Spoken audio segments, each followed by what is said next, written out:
जहाँ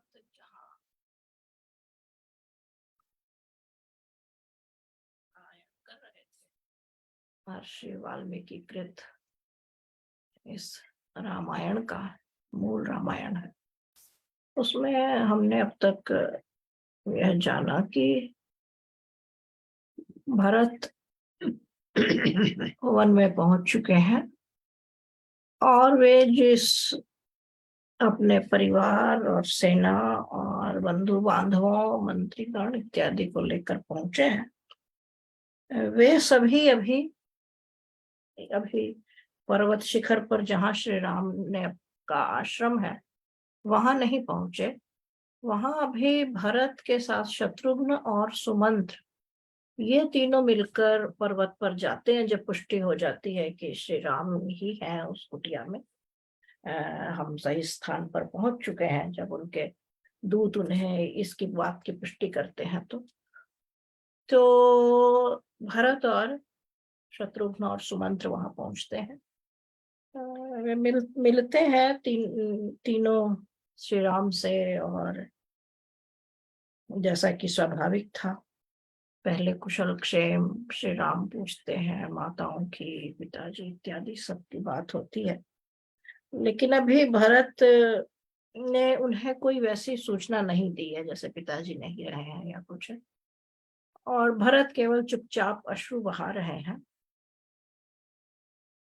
और श्री राम ने यहीं पर उनसे जब कुशल क्षेम पूछ रहे हैं तो पूछते हुए श्री श्री राम ने भरत को एक प्रकार से जो पूरी राजनीति है जिसे हम कहते हैं कि राम राज्य कैसा हो, उसकी यदि संकल्पना किसी को देखनी है, उसका प्रारूप, उसका खाका, उसमें क्या क्या तत्व समाहित हो सकते हैं, वह राज कैसा हो, वह शासन कैसा हो, तो उसकी जानकारी के लिए यह अध्याय जो है, यह सर्ग जो है बहुत महत्वपूर्ण है। इसी सर्ग में पूरा एक राजा का दायित्व, एक राजा कैसे शासन करे, उन्होंने श्री राम ने भरत को यह सब समझाया है। वस्तुतः समझा नहीं रहे थे वे, वस्तुतः वे जानकारी चाह रहे हैं, भरत से प्रश्न कर रहे हैं, यह कैसा, कोई ऐसा तो नहीं होता, तुम ऐसा तो नहीं करते, तुम वैसे तो नहीं करते, इस तरह के प्रश्न हैं इस प्रकार के। और इन प्रश्नों के मध्य ही वह उत्तर छिपे हुए हैं कि एक राजा को वस्तुतः करना कैसा चाहिए, कैसे चाहिए। तो पिछली बार हमने देखा था वे उनसे पूछ रहे थे कि जब तुम किसी ऐसे अयोग्य व्यक्ति को तो मंत्री नहीं बना देते हो, तुम अपनी मंत्रणा को गुप्त रखते हो, तुम अपने अपने जो भी विचार मन में चल रहे हो उन्हें चेहरे पर प्रकट किए बिना अपने मंत्रियों से विचार विमर्श कर लेते हो, उन्हें भनक नहीं लगती होगी कि तुम क्या निश्चय करने वाले हो, और और तुम उनके मन की बात विभिन्न युक्तियों से, तर्कों से, संवादों से, अर्थात कि उनके मन की बात बाहर आ जाए। कई बार विपरीत तर्क भी देने पड़ते हैं, तो ताकि ऐसा ना हो कि वे तुम्हारे मन की बात भांप लें और तुम क्या चाहते हो, क्या निश्चय करना चाहते हो, तुम्हें क्या अच्छे रुचेगा, अच्छा लगेगा, ऐसा सोचकर कई बार सामने वाला आपके प्रेम में या आपके दबाव में या आपसे इस प्रति संबंध के कारण या कभी शिष्टाचार के कारण वैसा उत्तर देता है। तो श्री राम यहाँ वस्तुतः भरत को समझा भी रहे हैं और भरत से प्रश्न भी पूछ रहे हैं, ये जानना भी चाहते हैं कि भरत कैसा शासन कर रहे हैं। तो अब वे आगे का हम प्रकरण पढ़ते हैं।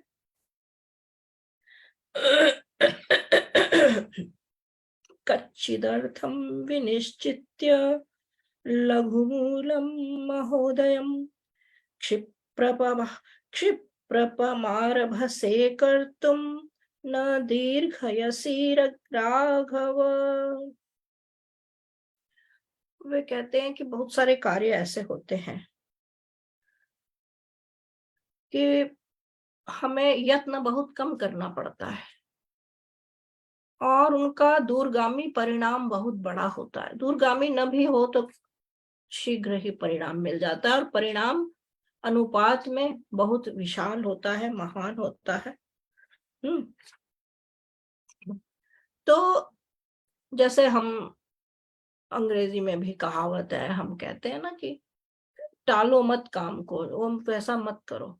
तो कहते हैं कि बहुत कई बार छोटे छोटे काम होते हैं और उनका बहुत बड़ा प्रभाव पड़ता है। तो किसी ऐसे काम को जिसे तुम कभी समझते हो कि यह बहुत छोटा है, या एक कई बार ऐसा हम एजेंडा बना लेते हैं कि नहीं इस काम को तो ये सारे, जैसे हम देखते हैं ना कि आज की जो ऑफिशियल, खासकर जो सरकारी काम होते हैं, उसमें यहाँ से जाएगी फाइल, वहां जानी है, वहां से वहां करते हुए कई बार इतना छोटे छोटे काम होते हैं कि बड़े सामान्य तरीके से हो जाने चाहिए, लेकिन वो जो पूरा उसका प्रोसीजर होता है वह इतना लंबा होता है कि काम टल जाते हैं। और कई बार जैसे न्याय की प्रक्रिया है, वृद्धों को पेंशन की, हम जो भारत में जो अनुभव है, तो कई बार ऐसे कई लोगों का कुछ काम अटका है, बेचारे अर्जी लगा रखी है, चलता ही जा रहा है, जन्म बीत गया।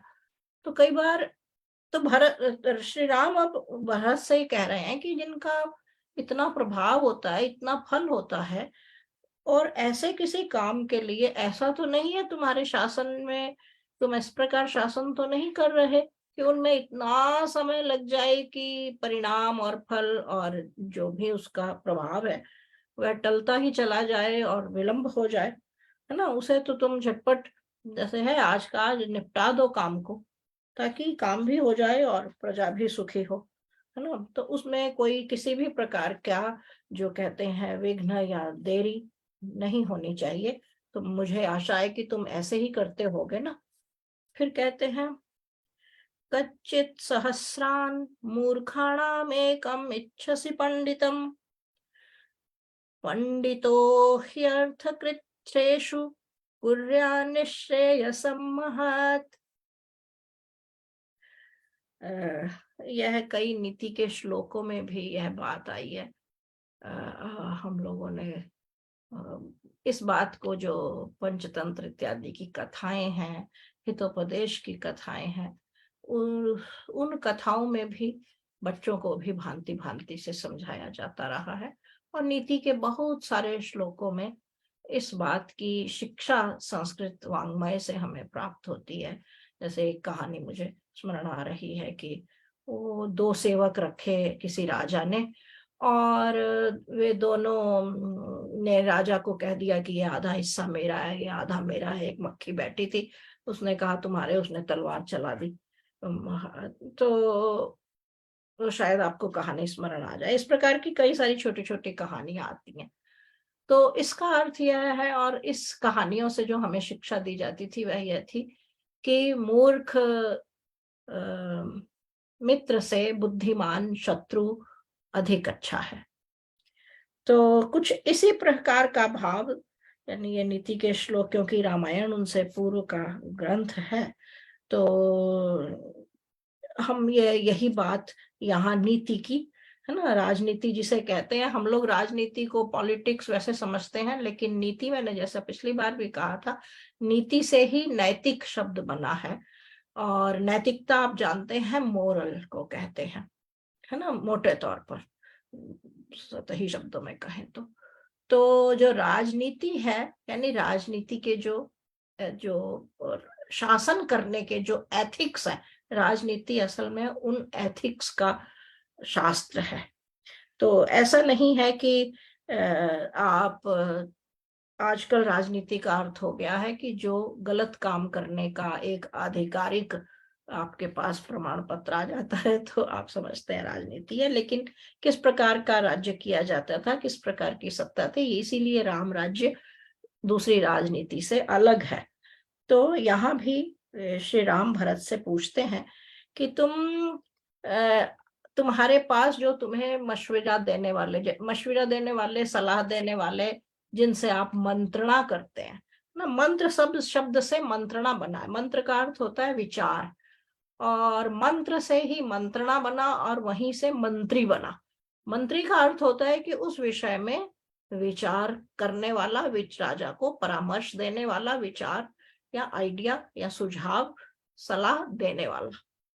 तो यहाँ कहते हैं कि तुमने कोई ऐसा तो नहीं है कि बहुत सारे रखे हुए हैं विशेषज्ञ, लेकिन वे समझदार ना हो, मूर्ख हो, और तो इसलिए अच्छा है कि इतने सारे, कई सारे बुद्धिहीनों को, है ना, मूर्खाणाम लिखा है, स्पष्ट मूर्खाणाम लिखा है, कच्चित सहस्राण मूर्खाणाम, कि बहुत सौ सैकड़ों मूर्खों से एकम इच्छसि पंडितम, कि एक पंडित, एक जो विद्वान है। पंडित का अर्थ दूसरी तरह से लिया जाने लगा है। पंडित का अर्थ होता है जिसमें पांडित्य होता है, पांडित्य का अर्थ है विद्वत्ता। तो उन्होंने कहा कि ऐसे लोगों से एक उस विषय का विद्वान होना अधिक अच्छा है, क्योंकि जब संकट आता है, पंडितो ही अर्थ कृच्छेषु कुर्यान्निश, क्योंकि जो उस विषय का सही सही, जिसे गहनता से, तरीके से आभास होगा, ज्ञान होगा, वह कभी गलत परामर्श नहीं देगा ना। तो परामर्श बिल्कुल ऐसा जिससे लिए लिया जाता है, ऐसा व्यक्ति हो जो उस विषय का सचमुच जानकार हो।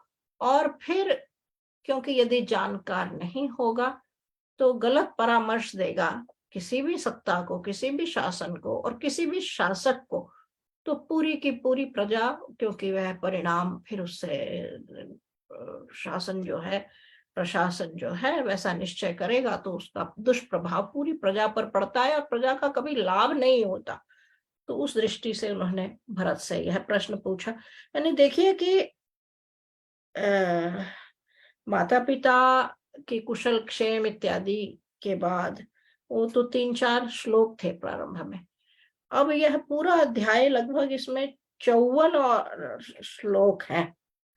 तो यह पूरा अध्याय श्री राम का मन, यानी उनके मन की गति, उनका विचार, और इससे यह भी पता लगता है कि उनके कंसर्न्स, उनके उनके मुख्य जीवन, यानी उनके मन में सच्चाई भीतर क्या है। वे केवल अपने इतना तक ही उनका सीमित नहीं है, जिसे कहना चाहिए उनकी संलग्नता या उनका विचार या उनका जुड़ाव।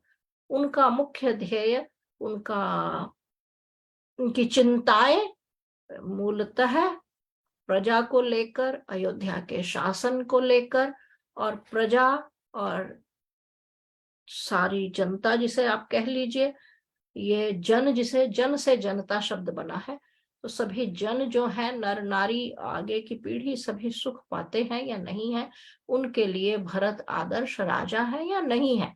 राम की मुख्य चिंता यही है। फिर वे कहते हैं, नहीं तो एक बार एक सीधे यह भी पूछ सकते थे कि अच्छा और कैसा शासन चल रहा है या कैसा, तो ये भरत को शिक्षा भी दे रहे हैं, पूछ भी रहे हैं। फिर कहते हैं, कच्चिन मुख्यामास महत्स्वेव मध्यमेषु च मध्यमः जघन्यास्तु जघन्येषु भृत्यः कर्मसु योजितः। अब यहाँ श्री राम एक प्रकार से जो सेवक होते हैं, भृत्य होते हैं, है ना, भृत्या कर्मसु योजितः, कि भृत्यों को, सेवकों को, जिनसे तुम सहायता लेते हो, सेवा लेते हो, जो तुम्हें सहयोग करते हैं विभिन्न कार्यों में, उन्हें तुमने 3 विभागों में, उन्हें श्री राम 3 विभागों में बांट रहे हैं।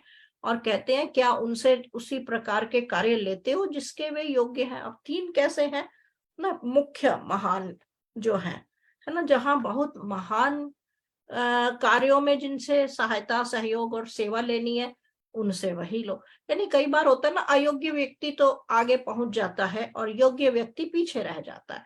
तो जिस विषय में जो अधिक निष्णात है, जो अधिक जानकार है, और जिसकी जैसी क्षमता है, अधिक क्षमता वाला, चाहे वह योग्यता हो, क्षमता, चाहे शारीरिक योग्यता, मानसिक योग्यता, बौद्धिक योग्यता इत्यादि, और क्षमता, दोनों ही बातें आ गई इसमें, तीनों प्रकार की। तो इस प्रकार उन्होंने कहा कि जो सबसे उत्तम है उनसे वैसा ही काम लो, और जो फिर जिनकी जिसे कहना चाहिए कैलिबर, कैपेसिटी या क्षमता, आप कुछ भी शब्द कह लें, थोड़ा मध्यम प्रकार का है, उससे उसी के द्वारा किए जाने वाले कार्यों में सहायता और सहयोग लेना।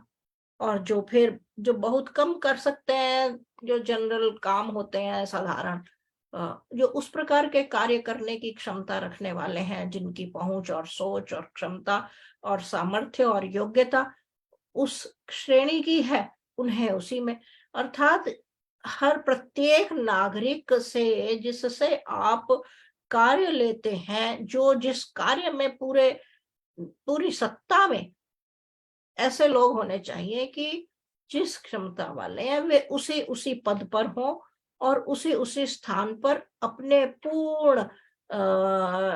पूर्ण क्षमता से वैसा सहयोग दे रहे हों। तो श्री राम का उद्देश्य यहाँ पर प्रत्येक नागरिक की संपूर्ण क्षमताओं के सदुपयोग की भावना है।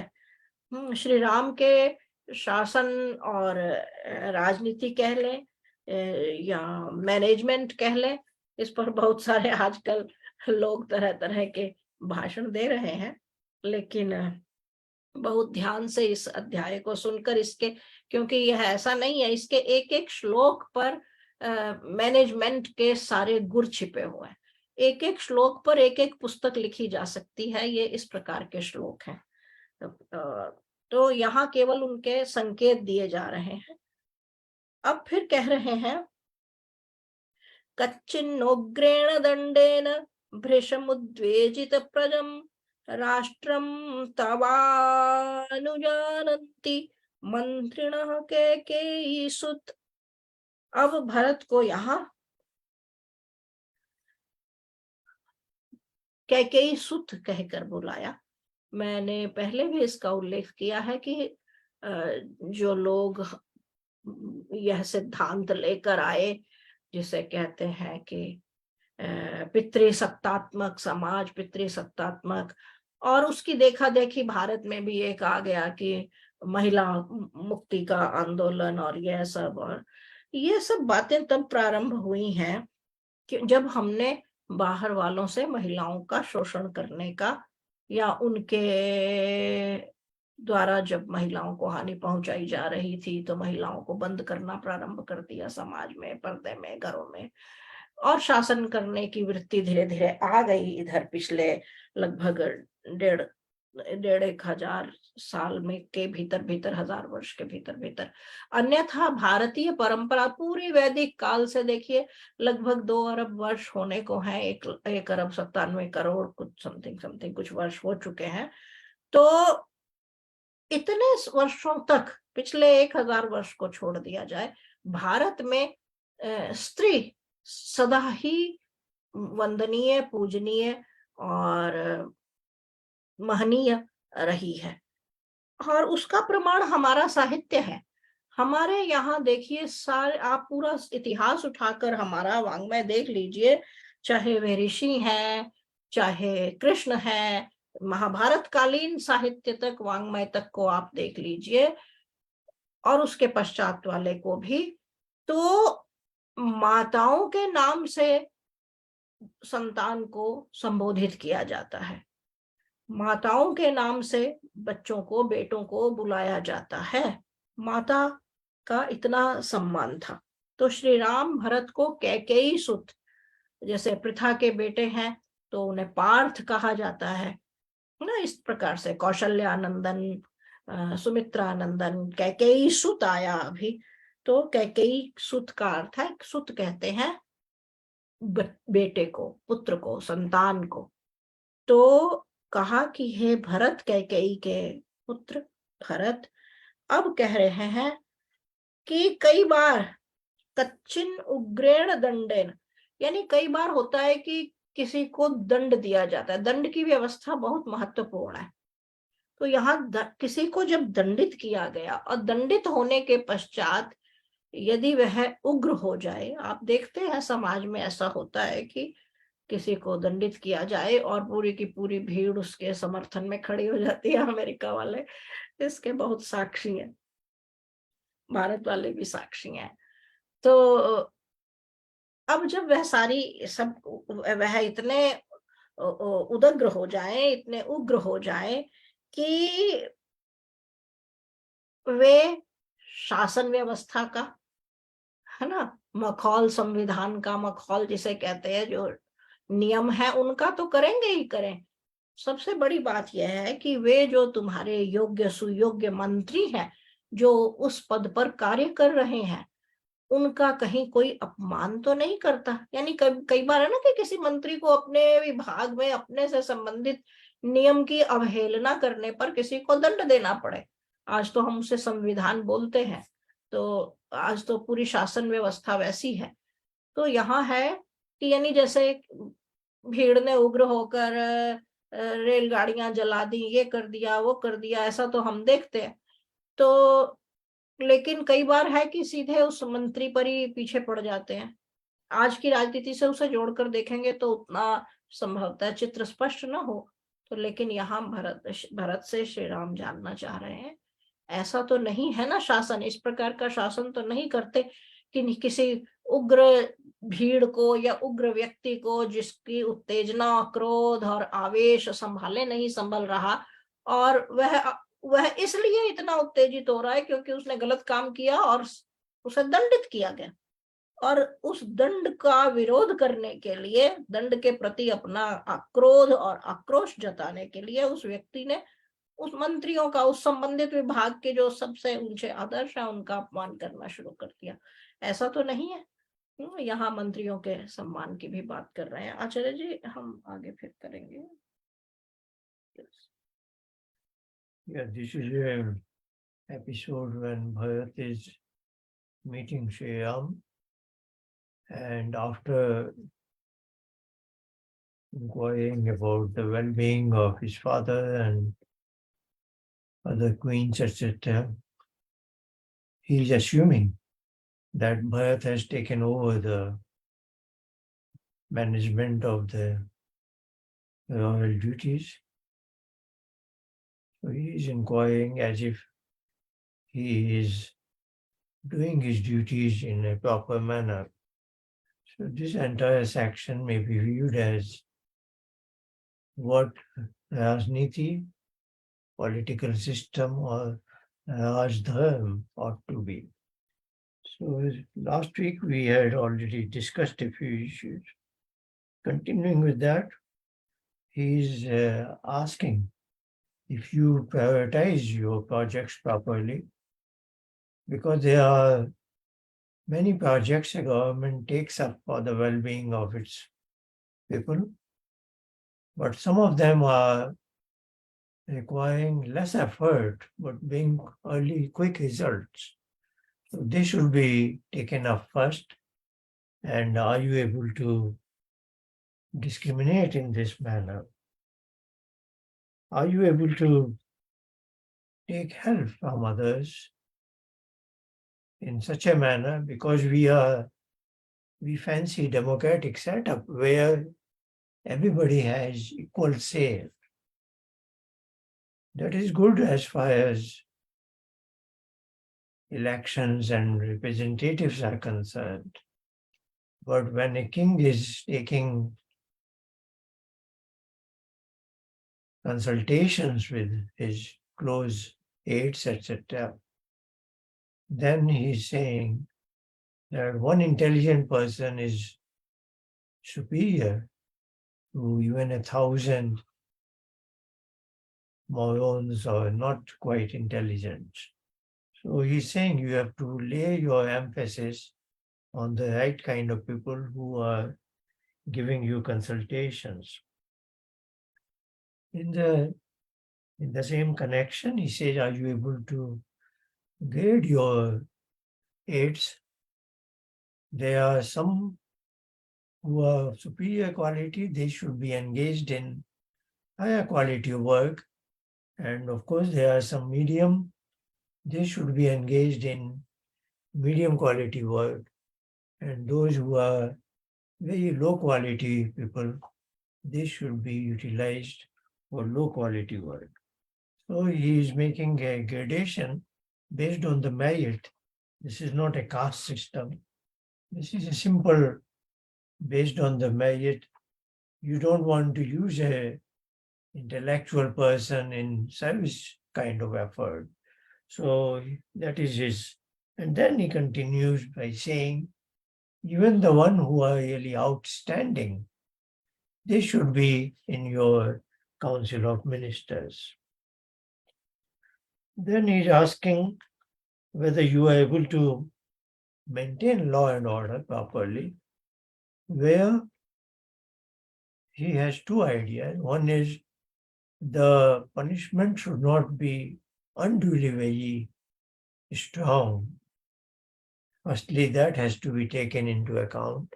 Secondly, once somebody has punished, he should not be able to retaliate against the state, against the ministers or king, etc., and should not be able to incite the people. Then we'll continue some more advice he is giving on political management. कच्चित् त्वां नावजानन्ति याजकाः पतितं यथा उग्र प्रतिगृहीतारं कामयानमिव स्त्रियः। अब यहाँ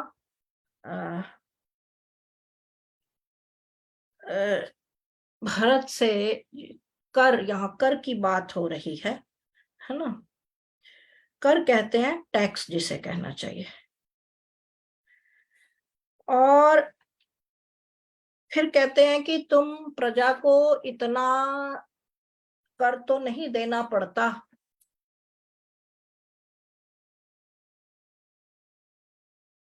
कि वे प्रजा के लोगों के प्रति किसी प्रकार का आक्रोश या विरोध या अपमानित करने का साहस दुस्साहस आ जाए। और फिर उदाहरण देते हैं कि जिस प्रकार स्त्रियां पर स्त्रीगामी पतित पुरुष का तिरस्कार करती हैं, है ना। कच्चित् त्वाम नावजानन्ति याजका पतितम यथा उग्र प्रतिग्रहीतारम। और फिर जैसे कि कोई ऐसा पुरुष हो, उसका अपमान कर दिया जाता है। और या फिर कई बार ऐसा है कि जो यहाँ यज्ञ से लोग आजकल अर्थ लेते हैं अग्निहोत्र। यज्ञ का अर्थ अग्निहोत्र नहीं होता। यज्ञ का अर्थ एक बहुत बड़े विशाल, उसके लिए एक संकल्प लेना और उस कार्य को संपूर्ण करना के अर्थ में थोड़ा सा आप समझिए। यज्ञ के जो 3 अर्थ शास्त्र में बताए गए हैं, उसमें मैं नहीं जाऊंगी। तो ये कहते हैं या वैसा अपमान या फिर वैसा अपमान होता है कि जिसने अपने उस शुभ संकल्प को पूरे किए बिना बीच में छोड़ दिया, उस यज्ञ को पूरे किए बिना छोड़ दिया। तो ये दोनों जिस प्रकार समाज में निंदनीय होते हैं, जैसे इनका तिरस्कार किया जाता है, कहीं वैसा, क्योंकि यदि इतना प्रजा का शोषण कर दिया जाए, इतना टैक्स यानी टैक्स इतना ले लिया जाए, कर इतना ले लिया जाए कि प्रजा उसको दे न सके, और फिर वे इतने तुम्हारे प्रति, राजा के प्रति विरोध से भर जाए कि जैसे उनका शोषण होने पर कि राजा उनका शोषण कर रहा है, और इतना वे तुम्हें स्वार्थी या वैसा समझते हो। क्योंकि अपमान, यहाँ तो अपमान की बात आ रही है ना। तो यहाँ अपमान का अर्थ ऐसा नहीं है कि सामने जाकर कोई 2 हाथ करेगा राजा से। यानी यदि मन में भी तिरस्कार की भावना है, विरोध की भावना है और सम्मान नहीं है राजा के प्रति, क्योंकि प्रजा जब तक राजा के और अपने शासन के प्रति कमिटेड, एकदम प्रेम करने वाली वैसी नहीं होगी, तो सुरक्षा की भी राष्ट्र की सुरक्षा, राज्य की सुरक्षा, प्रजा की सुरक्षा, शासन की सुरक्षा, ये इन सब का फिर कोई अर्थ रहता नहीं है, क्योंकि ये फिर नहीं हो सकते। फिर आगे कहते हैं उपाय कुशलम वैद्यम भृत्यं संदूषणे रतम शूरमैश्वर्य कामं च यो हन्ति स वध्यते। अब एक नई बात कह रहे हैं, है ना। अभी तक तो यह था कि प्रजा राजा को ऐसा कर्तव्य करना चाहिए, उसकी संरक्षा सुरक्षा, टैक्स ना हो, ऐसा ना हो, वैसा ना हो। अब कह रहे हैं कि तुम्हारे आसपास या तुम्हारे मंत्रिमंडल में या तुम्हारे शासन में या तुम्हारी मित्रता में कहीं कोई ऐसा व्यक्ति तो नहीं है जिसके कर्मों का फल या जिसकी अयोग्यता का परिणाम तुम्हें भुगतना पड़े। अब वे उदाहरण क्या देते हैं कि जैसे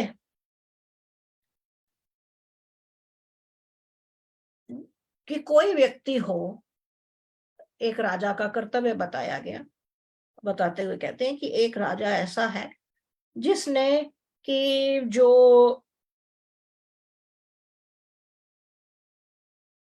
किसी पर आरोप लगा रहा है, विद्वान पर, यहाँ वैद्यकी की बात आई है, उपायम कुशलम वैद्यम भृत्यम, है ना। यानी जो किसी कुशल वैद्य पर, विद्वान पर या किसी विशेषज्ञ पर आरोप लगाया जा रहा हो और गलत आरोप लगाया जा रहा हो।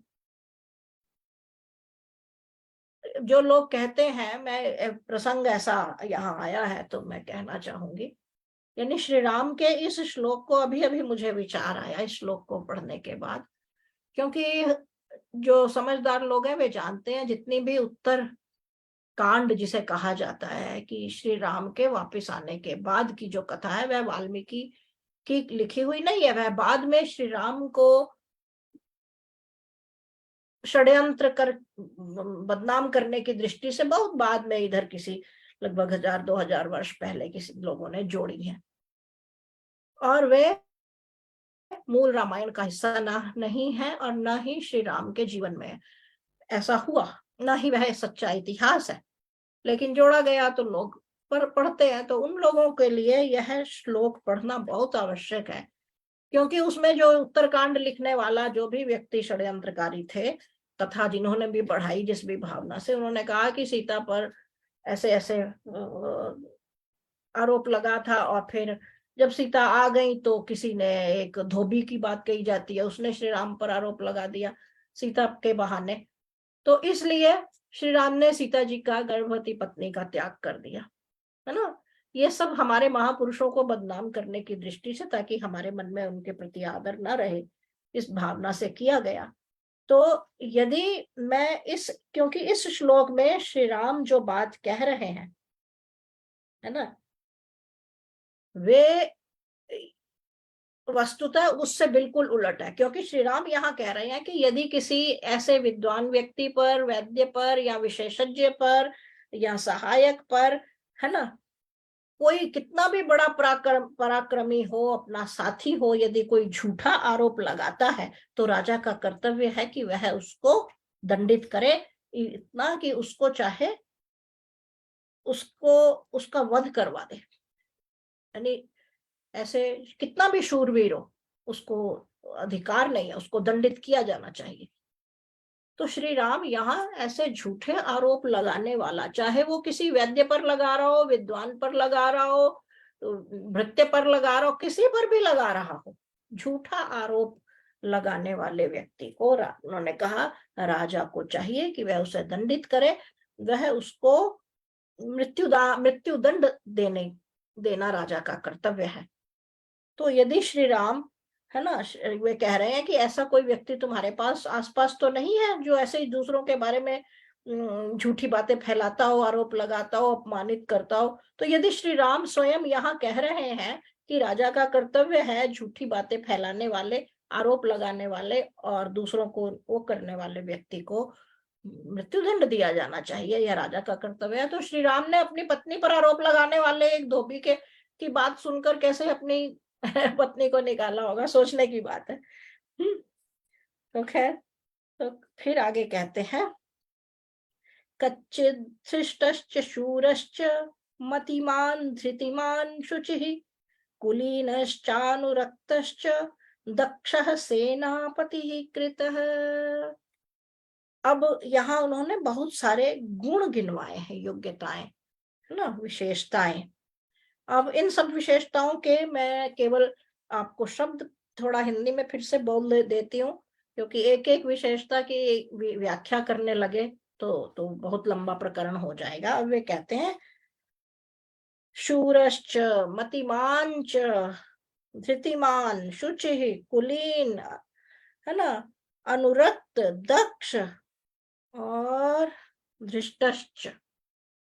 यानी ये सब च संस्कृत में लगता है और के अर्थ में, यानी अमुक और अमुक और अमुक और अमुक, यानी वे व्यवहार कुशल होने चाहिए, शूरवीर। यहाँ अपने सेनापति जो है उसकी योग्यताओं की बात चल रही है कि भरत के सेनापति, सेनाध्यक्ष कैसा है। आप देखते हैं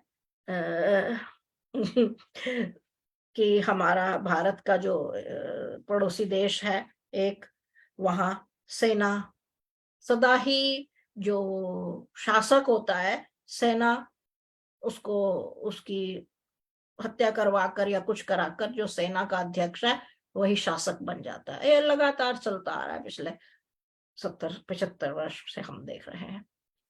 तो इसलिए श्री राम का जो वचन है, जो सलाह है भरत को, वह सेनाध्यक्ष की योग्यता को लेकर है यहाँ।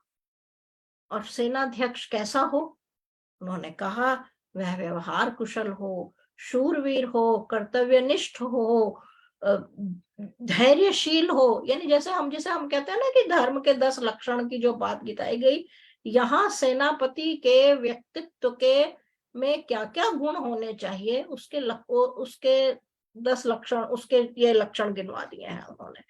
फिर कहते हैं पवित्र हो, कुलीन हो।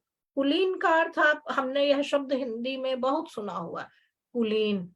वर्क के बेटियों के लिए जब वर्क खोजे जाते थे, एक समय था कि समाचार पत्रों में विज्ञापन दिया जाता था, एक मैट्रिमोनियल का कॉलम होता था उसमें, तो उसमें कुलीन शब्द अवश्य लिखा जाता था।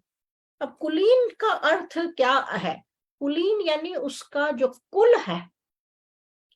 आजकल तो विवाह जिसे कहना चाहिए कि एक से एक का संबंध हो गया, लेकिन विवाह मूलतः परिवार से परिवार का संबंध होता है। और परिवार ही नहीं जो आज दिख रहा है, कुल, कुल कहते हैं पूरे कुटुंब, आगे पीछे, अगली पीढ़ी पिछली पीढ़ी सबका देखकर। तो जो अच्छे योग्य, यानी जिनके परिवार में कहीं कोई दोष ना हो, कोई अवगुण ना हो, कोई आपराधिक बैकग्राउंड ना हो, जिनका जो व्यवहार में अच्छे हो, जिनके कुल को सब सम्मानित हो, सब लोग जानते हो, मर्यादा में रहने वाले और शिष्ट हो, ये कई सारे गुण हैं। तो जिस परिवार में ये सब गुण है उसे कुलीन, उसे उस कुल वाले के लिए शब्द आता है कि कुलीन है, जो उस कुल से संबंध रखता है। तो यानी यहाँ सेनापति के अर्थ में भी वे कह रहे हैं कुलीन हो, यानी ऐसा नहीं है कि उसके दूर रहे, कोई किसी ने देश के साथ या प्रजा के साथ या किसी के साथ कोई आपराधिक क्रिया है और आप उस व्यक्ति को देखें कि नहीं नहीं ये व्यक्ति अच्छा है, चलिए कोई अंतर नहीं पड़ता, ऐसा नहीं है। श्री राम की दृष्टि में वह कुलीन भी होना चाहिए, वह अपने जो शासक है ना, उसके प्रति और सत्ता के प्रति और देश के प्रति उसमें भक्ति होनी चाहिए। देशभक्ति हो, राजा के प्रति भक्ति हो, निष्ठा हो। भक्ति का अर्थ हम बहुत सीमित लेते हैं, भक्ति का अर्थ पूजा अर्चना और अध्यात्म से हमने जोड़ दिया, भक्ति का अर्थ वैसा नहीं होता। तो यहाँ जैसे देशभक्ति है, तो देश की कोई मानचित्र रख के आरती करने के लिए देशभक्ति नहीं होता, यानी देश के प्रति वह लगाव हो कि आप अपने प्राण तक दे सके, तो भक्ति उस लगाव के लिए कहा जाता है। फिर वो कहते हैं और फिर कर्मठ हो, यानी अपने कर्म से, अपने जिस समय उसे जो निश्चय करना तुमने करना है, उसी काम को, कर्तव्य को आगे रखता हो, आलस्य प्रमादी न हो। तो वे कहते हैं क्या तुम्हारा सेनापति जो तुमने जिसे बनाया है उसमें ये सब गुण हैं क्या? बलवंतश्च कच्चित्ते मुख्या युद्ध विशारदः दृष्टापदाना विक्रांतास्त्वया सत्कृत नित्यमानितः। अब सेनापति की बात हो गई, अब सेना की बात आती है कि जो सारे सैनिक हैं, है ना, अब सैनिक के प्रति राजा का क्या कर्तव्य हो सकता है। अब यहाँ श्री राम वह बता रहे हैं। क्या है कि कहते हैं कि पहले तो सेना में जो भी सेना में है वह अपना सर्वस्व देने के लिए तत्पर होकर व्यक्ति आता है। तो एक तो राजा का कर्तव्य है कि प्रत्येक सैनिक के प्रति राजा जो है ना, उसको उसके उसकी उस भावना के प्रति सम्मान की भावना हो, और पूरे प्रजातंत्र में यह उसके शासन में यह दिखाई दे। और फिर जो उनमें से भी जो अधिक अपना बल दिखाते हैं, अधिक जिन्होंने कहीं विशेष योगदान दिया, जैसे हमारे यहाँ ना कि विभिन्न उन्हें सम्मानित किया जाता है विभिन्न क्षेत्रों में योगदान देने वालों को। तो यहाँ सेना के क्षेत्र में जो विशेष योगदान देते हैं अपने पराक्रम के द्वारा, अपनी योग्यता के द्वारा, अपनी नीति के द्वारा, है ना, और अपनी विशेषज्ञता के द्वारा, तो श्री राम कह रहे हैं कि क्या उनका सम्मान करने का पूरा प्रावधान तो है तुम्हारी सत्ता में, तुम्हारे शासन में। अच्छे से उन्हें वह तो किया जाता है, सम्मानित आदर दिया जाता है।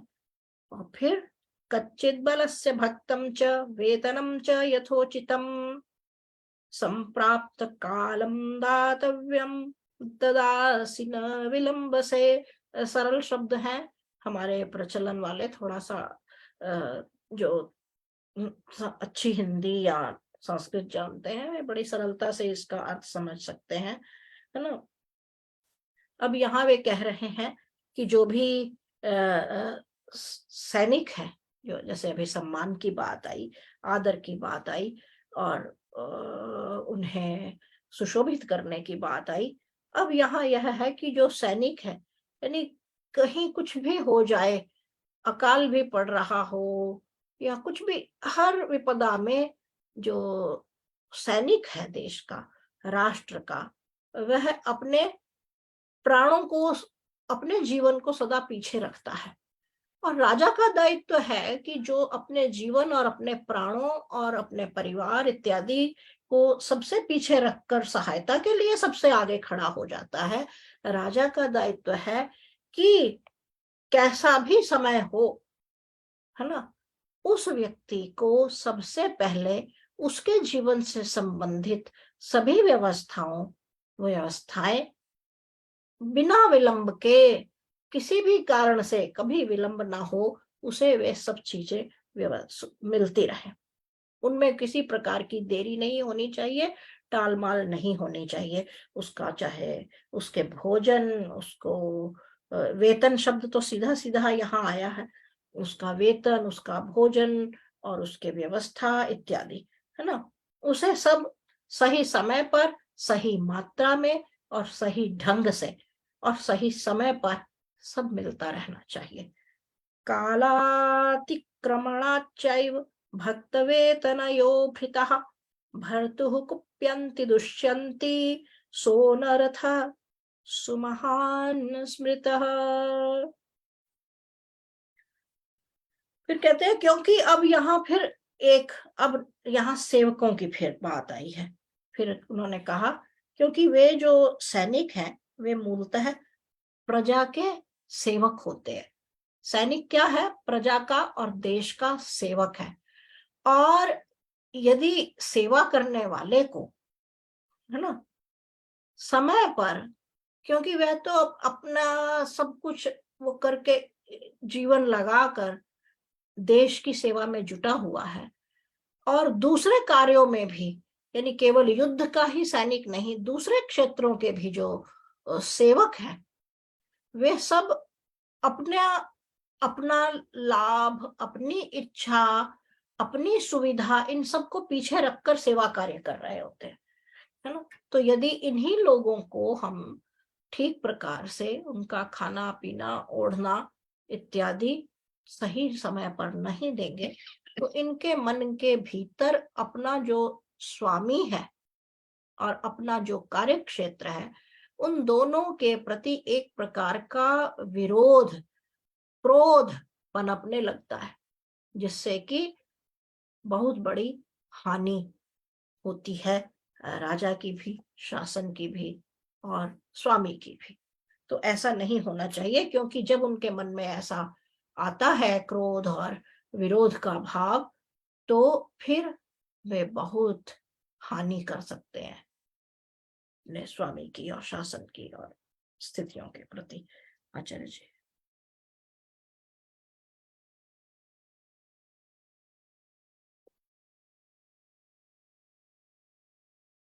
Previously, we discussed management of staff workers.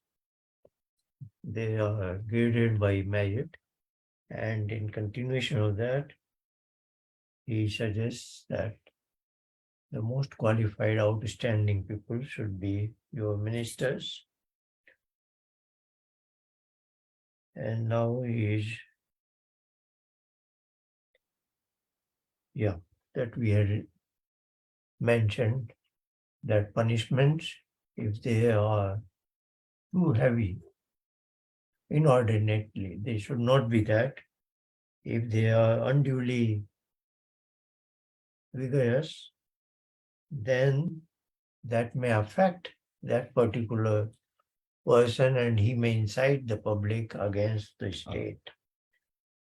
Now he's saying taxation. Your taxation should not be unduly harsh. Otherwise, the public will be disrespectful towards you. And here he gives two instances, like a married woman is disrespectful to a husband who has extramarital relations. And those who are habitually in Yajnakam, they look at non-performers with this sort of a disrespect. Now he's saying that, are you careful enough that you keep such people away from yourself? Those who find fault, unnecessary fault in others. So they should not be closer to you. And then he singles out any soldiers in your army who are not too ambitious for their own personal fame. And then he begins to talk about the head of your armed forces, Senadhyaksh or Senapati. He should have certain characteristics. Of course, bravery, intelligent, patient, and very pure in his conduct, and should be highly dedicated to the state, efficient, and such a person should be appointed as your head of the armed forces.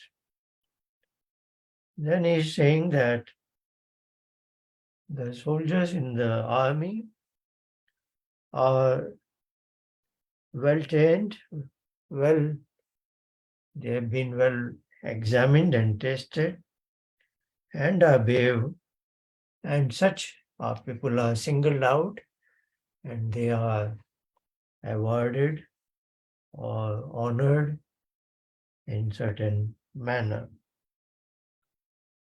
Are you taking care of the army soldiers by taking care of their needs, food and housing and salary, which are paid in time without any delay? Because that is very important, because they are willing to give up their life also. They keep their family in the background. So it is the king's duty to take care of their family in a proper manner. Then only you can expect them to give their life for the state.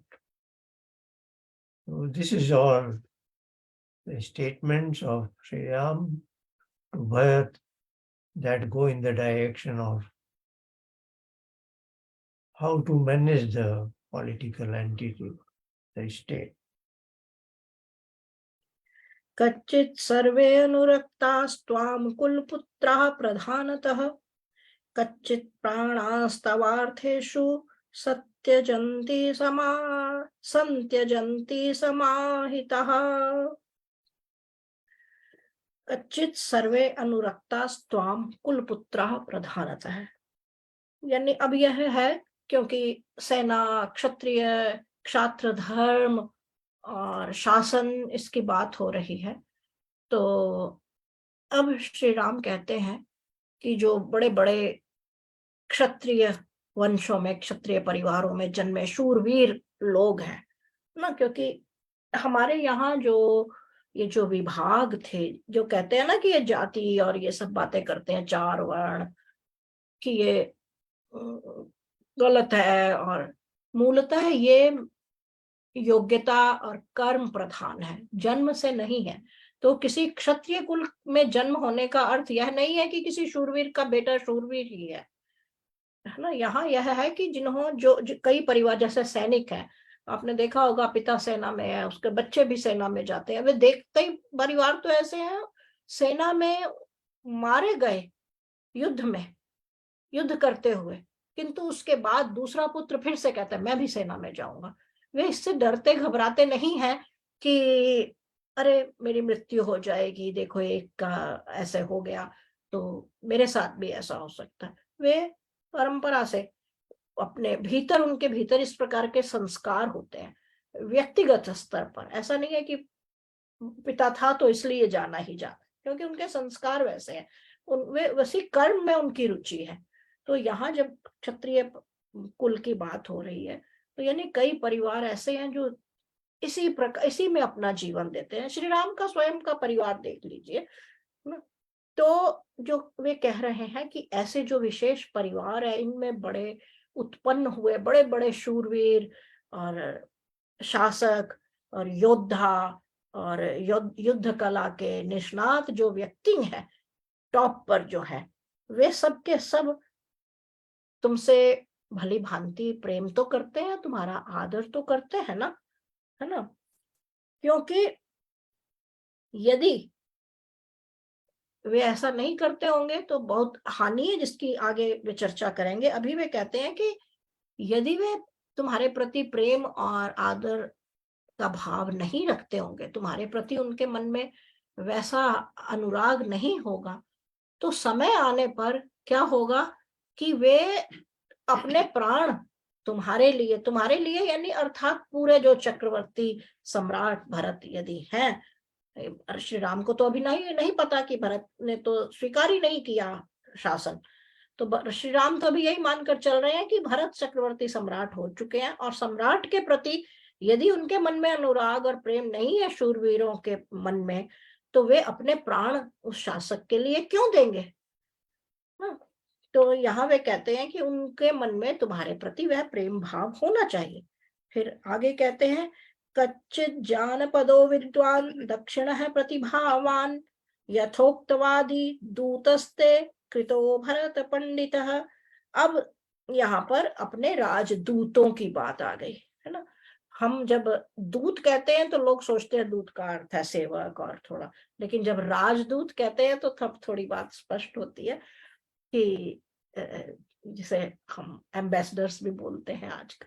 तो राजदूत, राजा के जो दूत होते हैं, उन्होंने कहा कि उनकी अब विशेषताओं की बात आ रही है कि जो तुम्हारे दूत है ना, भरत को संबोधित करते हैं, भरत शब्द आया है, सीधे सीधे नाम से बुलाते हैं कि जो तुम्हारे दूत हैं, क्या वे ऐसे हैं, कैसे कि अपने ही यानी देश में उत्पन्न, भारत वाले बहुत अच्छी तरह से जानते हैं कि भारत वाले क्या, सभी देशों में, अमेरिका में आप देख लीजिए, ब्रिटेन में देख लीजिए कि वही व्यक्ति शासक बन सकता है जो ओरिजिनली उस देश का है। ऐसा है भारत में संघर्ष होता रहा, आप जानते हैं। मैं नाम नहीं लेना चाहती, कि विदेशी मूल का व्यक्ति कुछ पदों पर नहीं पहुंच सकता। तो यहाँ अब वे वही कह रहे, यहाँ तो वे राजदूत के लिए भी श्री राम ऐसी बात कह रहे हैं। शासक की तो बात ही छोड़ दीजिए, वे राजदूत की विशेषता गिनाते समय सबसे पहले कहते हैं अपने ही देश का उत्पन्न हुआ व्यक्ति। और फिर दूसरा गुण क्या है कि वह जो दूसरे के मन में क्या है, ये बिना अधिक उसके बड़ी अच्छी प्रकार, बिना अधिक श्रम के, बिना अधिक टेढ़ा मेढ़ा हुए उसे जान लेने की उसमें योग्यता हो। और फिर कहा यथोक्तवादी, प्रतिभावान है, प्रतिभानवान, तो और पंडित, यानी उसकी बुद्धि बहुत कुशल होनी चाहिए, उसमें योग्यता होनी चाहिए, पांडित्य होना चाहिए उस विषय का जो दूत के गुण हैं। और उसके यथोक्तवादी फिर कहा साथ में, है ना, यथोक्तवादी यानी यथा उक्त, उक्त कहते हैं कहे हुए को, वादी यानी बोलना, तो यानी जैसा उसे कहा गया है, यानी जो संदेश दिया गया है या जैसा उसको आदेश हुआ है या जैसा उसे कहा जाना चाहिए, तो संविधान के द्वारा या राजा के द्वारा या राष्ट्र के द्वारा, तो वही संदेश सही सही उतना ही पहुंचाता है, अपना जोड़ घटा नहीं करता, कुछ अपने मन से गढ़ नहीं लेता या भूल नहीं जाता है, या कोई और उद्देश्य उसका और निहित उद्देश्य ना हो कि वह इसको ऐसे घुमा कर दे। तो यथोक्तवादी का अर्थ है कि सही सही। तो ये सारे गुण उन्होंने बताए कि तुम्हारे राजदूतों में ये सब गुण है कि नहीं है। ऐसे ही व्यक्ति जिनमें ये गुण है, तुमने ऐसे ही व्यक्ति को अपना राजदूत, अपने दूत और राजदूत बनाया हुआ है ना, किसी गलत व्यक्ति को तो नहीं बनाया। अब अगला श्लोक जो है, अंतिम श्लोक है, मैं उसको पढ़ती हूँ, उसकी व्याख्या हम अगले सप्ताह करेंगे क्योंकि उस थोड़ा अधिक व्याख्या मानता है। कच्चिदष्टादशान्येषु स्वपक्षे दश पंच च त्रिभिस्त्रिभिर्विज्ञानतैवेत्सि तीर्थानि चारकैः। अब कहते हैं गुप्तचरों की बात आ रही, राजदूतों की बात आई, अब गुप्तचर, है ना। अब गुप्तचर के लिए यहाँ पर आया, तीन गुप्तचरों की बात आई पहले, है ना, और फिर राज्य के 15 और राज्य के 18 तीर्थों का हाल। यहाँ कह रहे हैं कि तुम अपने 3 प्रकार के गुप्तचरों द्वारा अपने जो 18 तीर्थ हैं उनका तुम ठीक ठीक पता लगा पाते हो कि नहीं ना। तीर्थानि चार का ही आया, चारक यानी जिसे अनुचर कहते हैं ना, चर शब्द से ही अनुचर बना, यहाँ चार का ही शब्द भी वही से आया है। तो यह कौन से 18 तीर्थ की श्री राम बात कर रहे हैं? गुप्तचर तीर्थों जिसे हम तीर्थ समझते हैं, गुप्तचरों का उन तीर्थ स्थलों से, जिसे हम स्थल समझते हैं ना, तीर्थ का अर्थ है तीर्थ स्थल, तो तीर्थ किसे कहते हैं? श्री राम यहाँ किन 18 तीर्थों की बात कर रहे हैं, है ना। ये सब हम अगले सप्ताह इन 18 तीर्थों के बारे में बताएंगे आपसे। अभी आचार्य जी से पूरा कर दें तो फिर। We have just looked at soldiers getting their salary and other benefits in time. In that continuation, he inquires about the personal security staff of king, etc. He is asking those who are surrounding you, they are also from Kshatriya soldier class. Are they so much dedicated, and do they have this kind of relationship with you that if need arises, they can sacrifice their life for you? So that is what we see. Personal security staff of a head of a state who is willing to give his life for the security, safety of the head of the state. Now he's asking if you are employing proper envoys and ambassadors, and the qualities are mentioned, who should be born in your own state so that they have natural affinity to the state. They are able to sense what is happening in others' mind, very well qualified, and who can react immediately. Pratyutpannamati, who can respond in a fraction of a second. Yathoktavadi, who speaks what he has been told and does not mince his own words. And such should be the characteristics of your envoy. We'll continue from here next time. Yeah, continuing with envoys, he is now asking about your own intelligence system, and he's emphasizing that for every section, you should have 3 intelligence officers, and they don't know each other, so that you are getting a feedback independently from the intelligence sources. So that we'll discuss next time. अपना ध्यान रखिए। आज का प्रकरण हम यहीं समाप्त करते हैं। ईश्वर की कृपा आप सब पर बनी रहे। अगले सप्ताह मिलेंगे और उन 18 तीर्थों के बारे में विशेष रूप से जानेंगे। धन्यवाद, प्रणाम, नमस्ते।